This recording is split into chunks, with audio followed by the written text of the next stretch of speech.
world shouldn't be a place where people suffer from mental illness, right? That they didn't ask for, that they didn't do anything other than receive the genetic coding that constitutes their body, or grow up in an environment that, the world shouldn't be that kind of a place, but it is. And what interested me about the story in Colorado Springs is that the guard, Jean Assam, was a member of the church, practicing Christian, and in several news interviews that she gave immediately after, she more or less credited God with her shot. So one headline was, "God helped me shoot gunmen." And another was, "Security guard who stopped shooter credits God." She more or less said that God is the one who calmed her nerves, God was the one who helped her to aim, God's the one who made the bullet fly true. Now, that's not nearly as well, let's put it this way. That's a lot more serious than the question of whether God can microwave a burrito so hot that you can't eat it. Right? And it raises the question for us of, is that the kind of stuff that God does?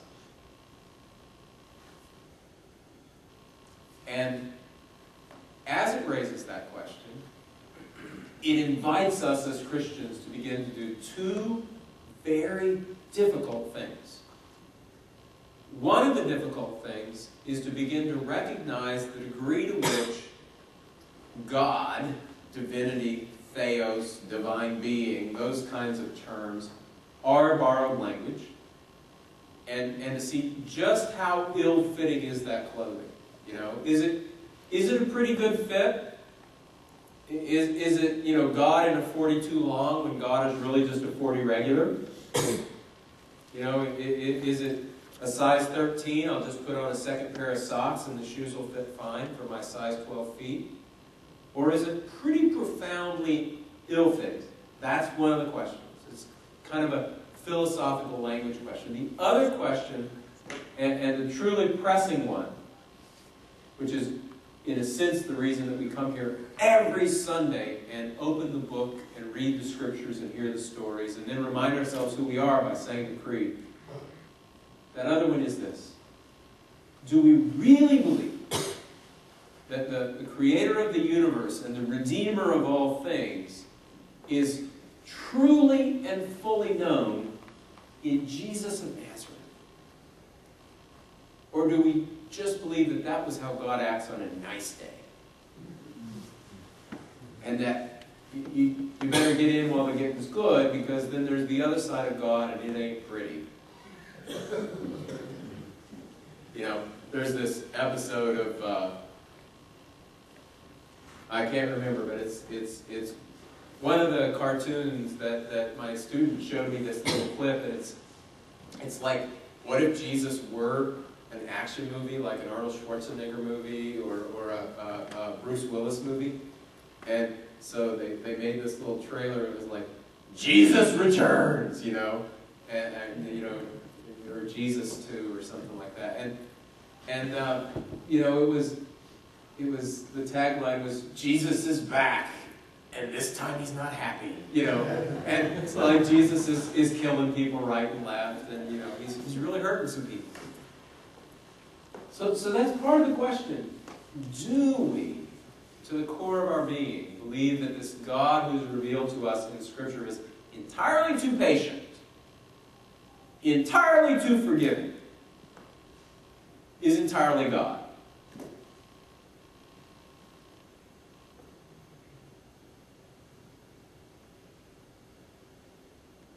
That's not a rhetorical question. When I think of it, I see Jesus in the temple when he turned over the tables. Yes, he's full of grace, he's full of love, but he's also going to put a limit if you're being a complete idiot.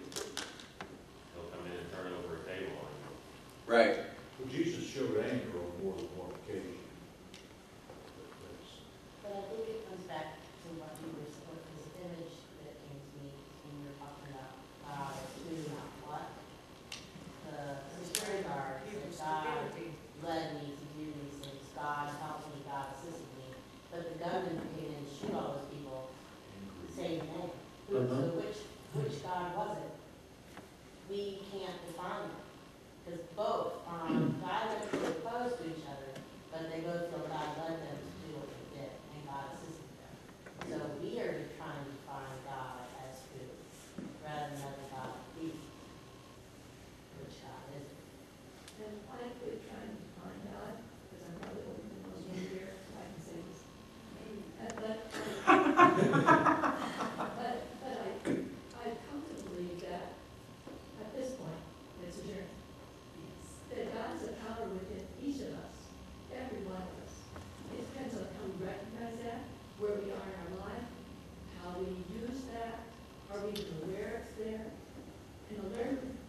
Yeah, that's a nice image. It reminds me that in the chapter on healthcare, and God doesn't wear a white coat but does heal. Joel Schumann suggests that that great story in Exodus 3 of Moses at the burning bush is a reminder that God is bigger than we are. Yeah. You understand that? We talked about that, see, and they'll kept this same part of him, which Austin kept saying you shouldn't do that. Isn't that the way God uses us sometimes? Do we know how to use the power He gives us? It is inside of each of us. I don't care who it is. I don't care if it's a shooter. If you don't recognize the power, you don't try to figure out what the power is, you don't figure out and let go sometimes, and know that this is bigger than I am. And I'll just go with what God's leading me to do. I don't want that. That brings up the question of destiny, or the phrase according to God's plan. Yeah. Are we supposed to believe that? It's a good question. I once suggested that there are the notion of a plan. I mean, think about the plan for this building. It's like a blueprint, right? Very detailed, and it shows you where everything has to go, and it's already prearranged. And there's mostly no indicators in Scripture that that's kind of how God works. But there are a couple of kind of cool images. Another one that I've seen people try to think about with relation to God is like it's a target, and the closer you get to the center, the more points you get. So, you're throwing darts maybe, and if you can hit the bullseye, God will be really happy and give you 50 points. But, if you're like me, you end up with all these holes in the door that you have to fill in with spackling because you didn't even, but that's God's will. But what if the two scriptural images for God's will are one from the Old Testament, a rushing mighty river, one that, on the weekend that this nation remembers the witness of Martin Luther King Jr., we can remember that he very eloquently talked about justice shall roll down like a mighty rushing river, righteousness like an ever-flowing stream. That's a biblical image for God's will. It's water flowing so forcefully and powerfully that it dislodges things, it moves them around, it reshapes the world. And in the end, what's left, and this is what's so ironic about God, where God is like unusual. What's left afterward isn't destruction that you spend the next 3 years cleaning up like you all do every time a hurricane comes through. But instead is everything put right. This apparently destructive whoosh makes it all beautiful and right and good. And then the other image of God's will is a New Testament image, and it's the image of a cross. It's this image right here. But we have to understand the image in the right way. There are those who see Jesus living his own life according to a kind of blueprint, or maybe like a 27-page legal contract, and Jesus and God, they signed it 3 times and had 2 witnesses, and it was notarized in heaven, and so okay, you'll do this, and you'll do this, and you'll do this, and then you'll do this, and then you'll do this, and then they'll kill you. And when that happens, everything will be all right. The world will be fixed. And so Jesus just sort of shows up, and he's sort of going through the motions. I need to do this, and now it's time for me to do this. You see what I mean? I think we sometimes read the Bible that way, and I think it's because we're letting the sort of ill-fitting clothing determine our understanding. What I believe about the cross, and it's one of the things that I think Dan Bell argues in God Does Not Demand Blood, is that God, in the cross, reveals to us a love that is so infinite that that love will go to any length to save creation. That God chooses to suffer our violence and rejection rather than to destroy us. God chooses to suffer our violence and rejection rather than destroy us. If The Passion had been an action movie, when they came and found Jesus in the garden, they come with the torches, and Judas kisses him to sort of, that's the guy, kill him and everything will be right. That's how action movies always are, right? There's always one guy, and if you can just kill him, the world will be saved, right? And usually you have to kill like 3 almost worst guys in the world first, right?